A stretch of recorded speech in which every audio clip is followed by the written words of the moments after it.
Bueno, y eso de que a Bogotá la van a invadir los rascacielos, llenándonos de sombras y apeñuscándonos sin espacio público, ¿es cierto? No se deje engañar. Hay gente que quiere meterle miedo a los bogotanos con el decreto 562, que solo busca renovar las zonas de la ciudad que puedan aprovecharse mejor. Se lo voy a explicar con plastilina y ladrillitos para que tenga una idea más clara de cómo funciona. ¿Ah? Empecemos con una realidad que vale la pena resaltar. Bogotá está llena de gente en los extremos de la ciudad.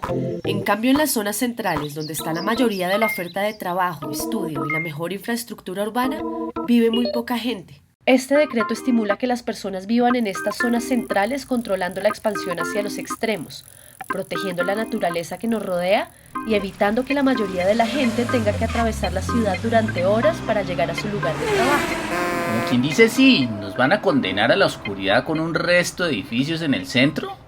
La cosa no es así. Es cierto que pueden construirse edificios altos en las zonas seleccionadas en el decreto, pero hay unas condiciones y reglas que permiten que se haga de manera ordenada y dejándole beneficios a la ciudad y sus habitantes. Por ejemplo, con el decreto 562 en un lote promedio como el de su casa, solo se pueden construir 3 o 4 pisos. Para poder seguir subiendo se necesita dejar más espacio a los lados y permitir el paso de la luz. Entre mayor es la altura, mayor es el aislamiento exigido. Eso obliga a unir varios lotes para poder crecer en altura. Venga, entonces, ¿qué es lo que no se puede hacer? Lo que no permite el decreto 562 es no dejar suficiente espacio entre las construcciones, pues así sí se generaría sombra. ¿Y el espacio público, los servicios y las vías para toda esa gente qué? Este decreto solo aplica para sitios donde ya existe una infraestructura pública suficiente y con capacidad para crecer.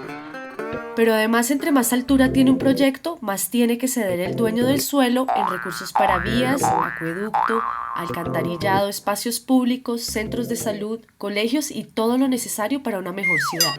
Ah, pero dicen que los dueños lo que van a hacer es pagar en dinero y esa platica se va a perder y ni parque ni vía cerca a los grandes edificios. Eso no es cierto. Solo los proyectos pequeños pueden pagar en dinero o con suelo en otra parte de la ciudad.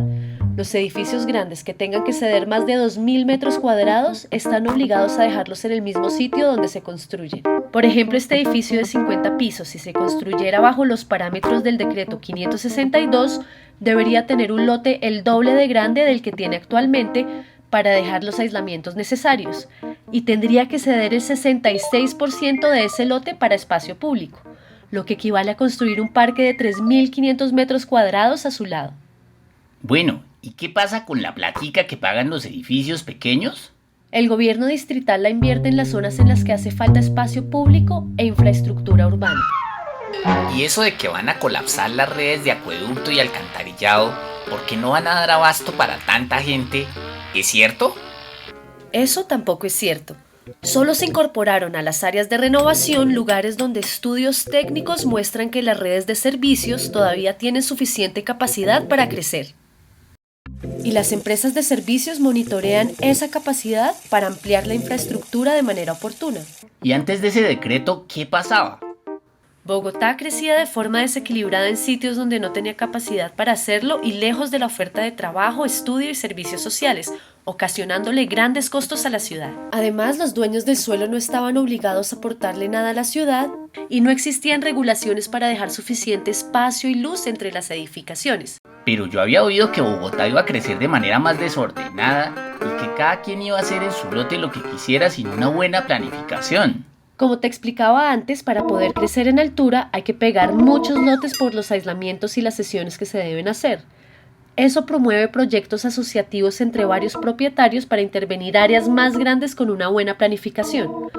Para los proyectos más grandes se debe hacer un plan parcial. ¿Plan parcial? ¿Y eso qué es, Ala? Es un proyecto en el que el interesado en renovar una zona tiene que presentarle a la Secretaría de Planeación los estudios y planes de tránsito, espacio público, redes de servicios públicos, manejo ambiental, conservación del patrimonio cultural y de gestión social con la comunidad que vive en la zona. ¿Y qué pasa con las personas que viven en las zonas de renovación? Antes, cuando se renovaba una zona, a las personas generalmente les tocaba irse a vivir a otro lado, pues quedarse resultaba muy costoso. Este decreto funciona en conjunto con otros para darle la posibilidad a los habitantes de participar de los beneficios de la renovación sin ser expulsados y se les mantiene el estrato que tenían para que no les suban los servicios públicos. Además, hay incentivos para la construcción de vivienda para los más pobres en esa zona. O sea que esto es solo para los pobres. No, hay barrios acomodados como La Castellana o Nicolás de Federman, donde se había vuelto más rentable convertir las casas en oficinas y hay cada vez menos familias viviendo en ellas. Con este decreto se evita que esto suceda. Y entonces, ¿por qué nos quieren meter miedo con el decreto 562, Ala?